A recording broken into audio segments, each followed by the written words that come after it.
It's very unique technology. It's not regular curcumin. We had to work with Health Canada for 2.5 years to develop new monographs, new approval processes for something that they weren't familiar with.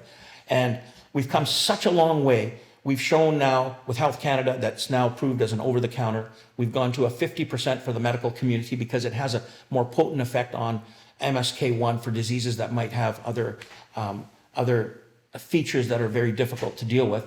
We can't talk too much about disease specificity, but what we've been able to achieve with Health Canada is that we have a powerful anti-inflammatory agent we can claim is an anti-inflammatory agent. And now we've shown Health Canada that variants of this technology that are way more potent than even the over-the-counter are effective, well, let me just say this, that are great candidates, as Health Canada has put it after reviewing all our research at Biologic, great candidate drug for the treatment of COVID. And we've seen it in our community already, where with COVID, a lot of the adverse events and the dangerous situations that occur with people who are infected occur because there's a predisposition for inflammation. There's an underlying subclinical inflammation because they might have other diseases such as autoimmune conditions, diabetes, things that raise the subclinical inflammatory activity. We've shown in the research that we can mitigate the inflammatory activity to bring it down to baseline activity so that once infected, and I say potentially, we could treat COVID and treat people who are in distress and at risk for morbidity and mortality with COVID.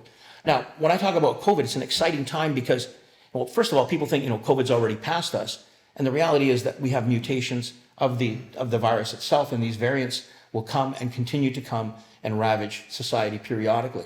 So we have something now that is going into a clinical trial for the treatment of people in distress based on, this is interesting though, based on the original research that shows it's a powerful anti-inflammatory and has been approved as an anti-inflammatory already. So we're very excited about that because this is not just about being authorized to go into a clinical trial, but it's about validation for the work we've been doing that has altered this curcumin from the originally accepted state to one that's at a higher level of functionality and is a hybrid of what we do pharmaceutically in the drug industry and holistically in the natural health space, which I've been in for 30 years.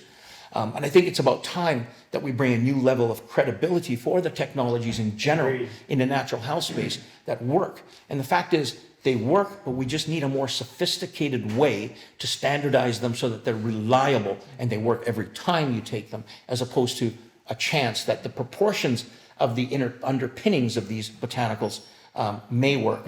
We've now done this with ashwagandha, and ashwagandha is a different animal in itself, different plant in itself. I love taking your ashwagandha. Yeah, it's a great product. I love it. Yes. And ashwagandha, as opposed to curcumin having 3 curcuminoids, has 35 withanolides. So we've been navigating through that for the last 3 years, identifying each one, mapping the pharmacology of each one, and what we've found is phenomenal in terms of neutralizing reactive oxygen species, enhancing NRF2, which is a transcription factor in the cell that is responsible for manufacturing or transcribing glutathione peroxidase, superoxide dismutase, catalase.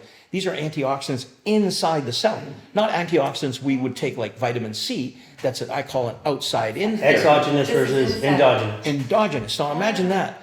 As you age, the endogenous antioxidant load in your cell begins to decline, and you need it to neutralize the exhaust, such as the free radicals that occur when you're metabolizing nutrients and creating ATP. I thought when I left LA, I became a free radical myself. Yeah, well, I'm a free radical in my space too. That's So a quick question here, because a lot of our users, a lot of our base is in the United States, the majority of it, and the rest of the world seems to focus on there. So what is the relationship of Health Canada compared to the FDA?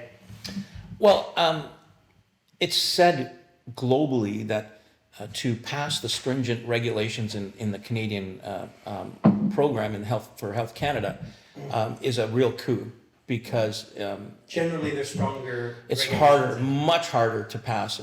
So to give you an example. Because that's the first thing people ask: is it FDA approved? And But FDA never approves anything. Yeah, of course it is. If you notice, it says here, the FDA hasn't approved this and it's not used for diagnosis or mitigation of disease and blah, blah, blah, blah. Now, here's how it works. You can sell something in the US, and the FDA will allow it if they haven't banned it. If they haven't banned it. Yeah. It's a different system.